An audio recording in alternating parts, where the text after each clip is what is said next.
A Tale of Two Cities, Book 2, Chapter 8, Monsignor in the Country. A beautiful landscape, with the corn bright in it, but not abundant. Patches of poor rye where corn should have been. Patches of poor peas and beans, patches of most coarse vegetables, substitutes for wheat. On inanimate nature, as on the men and women who cultivate it, a prevalent tendency towards an appearance of vegetating unwillingly, a dejected disposition to give up and wither away. Monsieur the Marquis in his travelling carriage, which might have been lighter, conducted by 4 post horses and 2 postilions, fagged up a steep hill. A blush on the countenance of Monsieur the Marquis was no impeachment of his high breeding. It was not from within. It was occasioned by an external circumstance beyond his control, the setting sun. The sunset struck so brilliantly into the travelling carriage when it gained the hilltop that its occupant steeped in crimson. "It will die out," said Monsieur the Marquis, glancing at his hands directly. In effect, the sun was so low that it dipped at the moment. When the heavy drag that had been adjusted to the wheel and the carriage slid downhill with a cinderous smell and a cloud of dust, and the red glow departed quickly. The sun and the Marquis going down together, there was no glow left when the drag was taken off. But there remained a broken country, bold and open, a little village at the top of the hill, a broad sweep and rise beyond it, a church tower, a windmill, a fortress for the chase, and a crag for fortress on it used as a prison. Round upon all these darkening objects as the night drew on, the Marquis looked with the air of one who was coming near home. The village had its one poor street, with its poor brewery, poor tannery, poor tavern, poor stable for relay post horses, poor fountain, all usual poor appointments. It had its poor people too. All its people were poor, and many of them were sitting at their doors, shredding spare onions and the like for supper, while many were at the fountain washing leaves and grasses and any such small yieldings of the earth that could be eaten. Expressive signs of what made them poor were not wanting. The tax for the state, the tax for the church, the tax for the Lord, the tax local and tax general were all to be paid here and to be paid there according to their solemn inscription in the little village, until the wonder was that there was any village left unswallowed. Few children were to be seen, and no dogs. As to the men and women, their choice on earth was stated in the prospect, life on the lowest terms that could sustain it, down in the little village under the mill, or captivity and death in the dormant prison on the crag. Heralded by a courier in advance and by the cracking of his postilion whips, which twinked snake-like about their heads in the evening, as if they came attended by the Furies, Monsieur the Marquis drew up in his travelling carriage at the posting-house gate. It was hard by the fountain, and the peasants suspended their operations to look at it.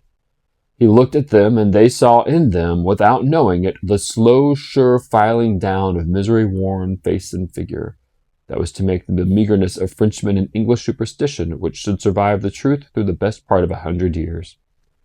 Monsieur the Marquis cast his eye over the submissive faces that drooped before him, as like the face of himself had dropped before Monsignor of the court, only the difference was that these faces drooped merely to suffer and not to propitiate, when a grizzled mender of the roads joined the group. "Bring me hither that fellow," said Monsieur the Marquis. The fellow was brought, cap in hand, and the other fellows stood close round to look and listen in the manner of people at the Paris fountain. "I passed you on the road." "Monsignor, it is true. I had the honor of being passed on the road." "Coming up the hill, and at the top of the hill both?" "Monsignor, it is true." "What did you look at so fixedly?" "Monsignor, I looked at the man." He stooped a little, and with the tattered blue cap pointed under the carriage. All the fellows stooped to look under the carriage. "What man, pig, and why look there?" "Pardon, Monsignor. He swung by the chain of the shoe, the drag." "Who?" demanded the traveller. "Monsignor, the man." "May the devil carry away these idiots. How do you call the man? You know all the men of this part of the country. Who was he?" "Your clemency, Monsignor. He was not of this part of the country. Of all my days of my life, I never saw him. Swinging by the chain to be suffocated." "With your gracious permission, that was the wonder of it, Monsignor. His head hanging over like this." He turned himself sideways to the carriage and leaned back with his face down up to the sky and his head hanging down, then recovered himself, fumbled with his cap, and made a bow. "What was he like?" "Monsignor, he was whiter than the miller, all covered with dust, white as a spectre, tall as a spectre." The picture produced an immense sensation in the little crowd, but all eyes, without comparing notes with other eyes, looked at Monsieur the Marquis, perhaps to observe whether he had any spectre of the conscience. "Truly you did well," said the Marquis, felicitously sensible that such vermin were not to ruffle him. "To see a thief accompanying my carriage, and not even open that great mouth of yours. Put him aside, Monsieur Gabelle." Monsieur Gabelle was the postmaster and some other taxing functionary united. He had come out with great obsequiousness to assist in the examination, and had held that the examined by the drapier of his arm in an official manner. Go aside, Monsieur Gabelle.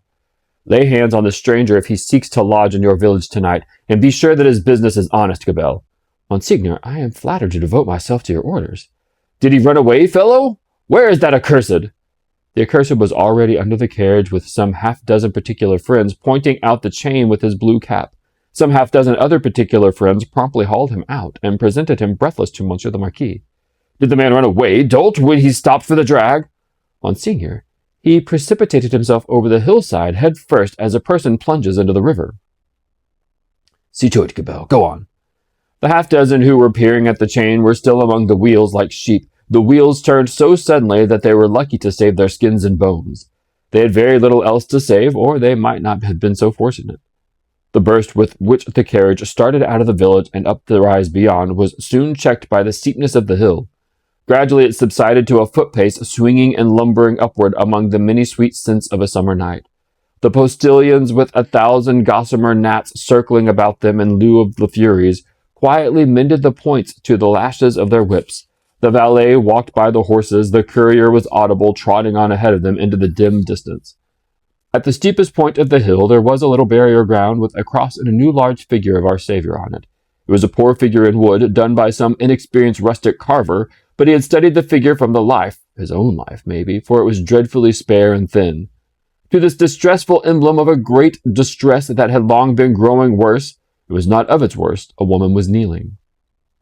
She turned her head as the carriage came upon her, rose quickly, and presented herself at the carriage door. It is you, Monsignor! Monsignor, a petition! With an exclamation of impatience, but with his unchangeable face, Monsignor looked out. How then? What is it? Always petitions! Monsignor, for the love of the great God, my husband, the forester. What of your husband, the forester? Always the same with you people. He cannot pay something. He has paid all, Monsignor. He is dead. Well, he is quiet. Can I restore him to you?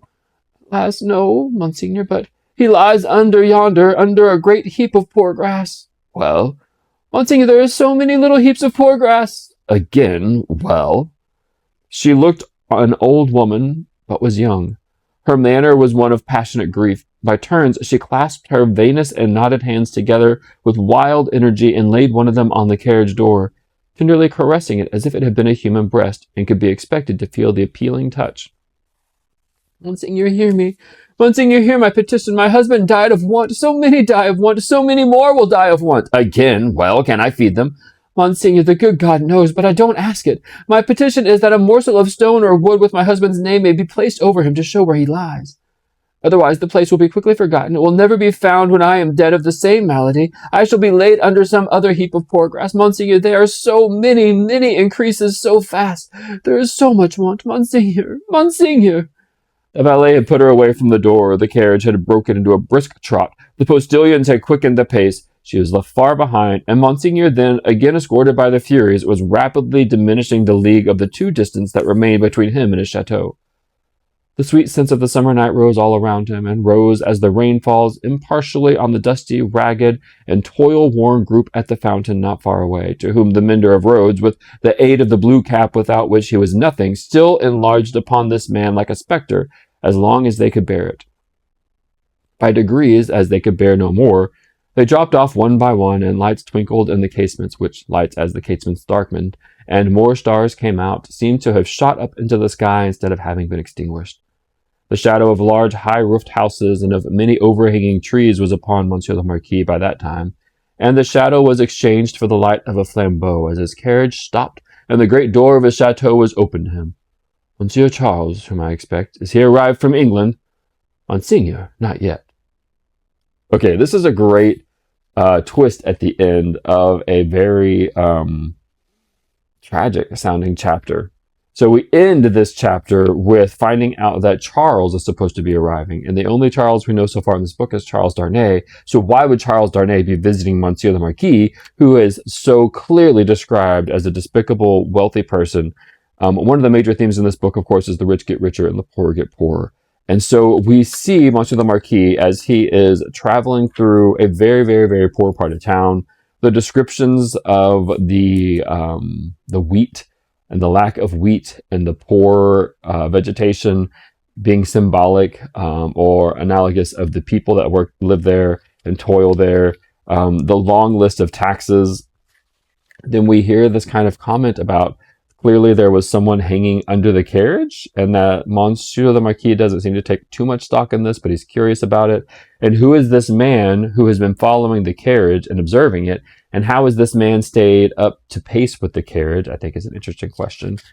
He comes upon this woman who is grieving, and he basically just mocks her. All she wants is a headstone, and she's begging for just a headstone. And he knows that she's probably begging for money and food, but she doesn't. Um,